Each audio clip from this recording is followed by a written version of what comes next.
Hi, I'm Joey Yu, and I'm going to be showing you how to make marks with pencils.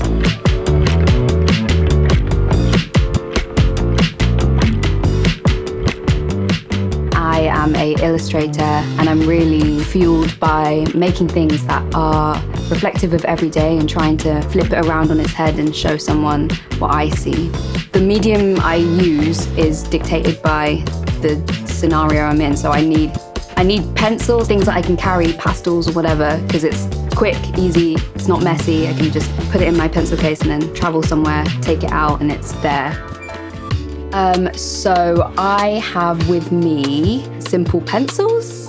I like really soft pencils, so this is a 7B. You get this richer quality. This is the final drawing that I'm drawing from. It's my friend Sean, and I have him just relaxing here with a little G&T in his hand. As you can see, we've got some nice colour in the sofa and some green lettering on his shirt, throwing in a little bit of spot colour into this final piece. I kind of map out where I'm working in this image, so I like to sort of work out where the sofa is, just so I can make sure I have the whole body in frame. Let's start with that and map out his legs in that nice cross position.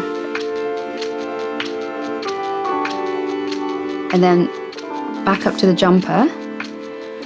We're gonna sort of sketch that shape in, holding the pencil really far away, so I kind of can't control the pencil line as much. And you could even, try using your left hand if you want it to be really shaky. So you can do that, or use it from the very end of the pencil, and then you get a nice wavy, and if you want that fabric-y texture. Then we'll get the hand in, holding the little glass.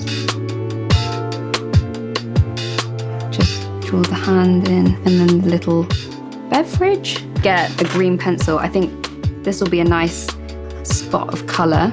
You can even add a spot of colour onto the background if you like. Sometimes I like just adding a hint of colour, and then you get the idea that the entire sofa is that colour, but you don't have to use it all. Jumping right back in with the pencil, a sort of jaggedy line to finish up the sofa, and then a little bit of shadow underneath, shadow under the feet, and then I'm pressing quite hard to get this detail in and making it quite scratchy, and then soft again to get the shading on the leg. It's completely up to you how you draw features. Everyone has their own little way of drawing facial features, but I am just going to do something a bit more tonal, I think. You can sort of sketch in the face. I'm going to draw on this little mask, and then for the face, just add a really light shade, picking out the darker bits. I want to draw in the eye, so we'll just press a little bit harder. So again, pressing kind of hard and moving back and forth with the pencil, making a little face pop out that isn't 100% super detailed, but almost is sometimes better than drawing something detailed, I think. Drawing the floorboards in.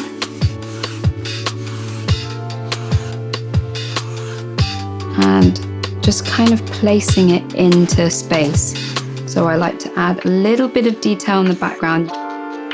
We've got some blinds in the background, so I'm just going to give you the bare minimum so you get the idea. Maybe there's a window here.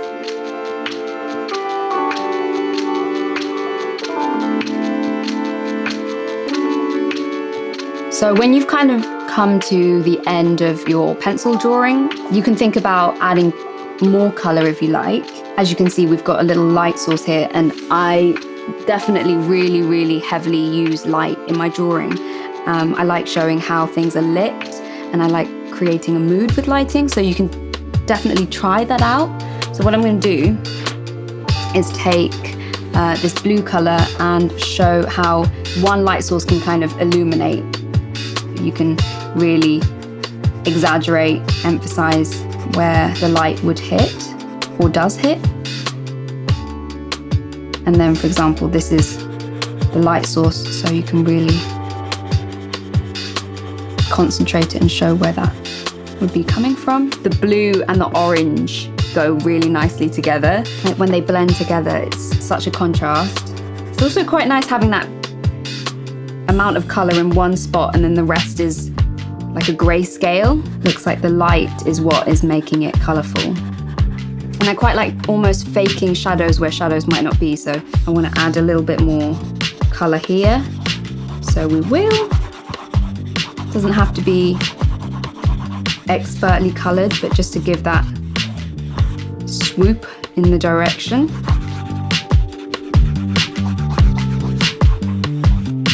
Dun, dun, dun.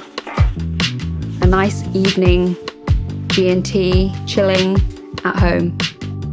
That's the reference, and then this is the image. As you can see, similar, but then also quite different. I definitely use the photo reference to start the image, working out where everything should be, start making things up almost and building up what you see in your head. You've got this really, really moody lighting that sort of transports just an everyday living room photo into something that feels a bit jazzy maybe, or you can really play with that and conjure up images in your own mind of where you want to be or where you want to take your image.